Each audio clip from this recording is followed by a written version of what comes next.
పెరుగు, మజ్జిగ ఇవి అంటే మన పొట్టకి అంత హాయిని ఇస్తాయని అందరు చెప్తూ ఉంటారు. ఎలాంటి గట్ ప్రాబ్లం వచ్చినా దాన్ని రీప్లేస్ చేసేలాగా లేకపోతే దానికి సపోర్టివ్గా ఇంకేదైనా సూపర్ ఫుడ్ ఉందా?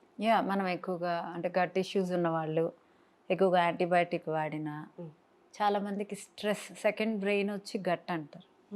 నా మామూలుగా ఎవరైనా డిస్టర్బ్ అయ్యి స్ట్రెస్గా ఉన్నప్పుడు కూడా గట్ డిస్టర్బ్ అవుతుంది. గ్యాస్ ఫామ్ అవటం, కొంతమందికి వాష్రూమ్స్ ఎక్కువగా అవ్వటం, ఫ్రీక్వెంట్గా కొంచెంగా వాష్రూమ్స్లోకి వెళ్తూ ఉంటారన్నమాట. సో ఇలాంటి వాళ్ళు కర్డ్ తినచ్చు.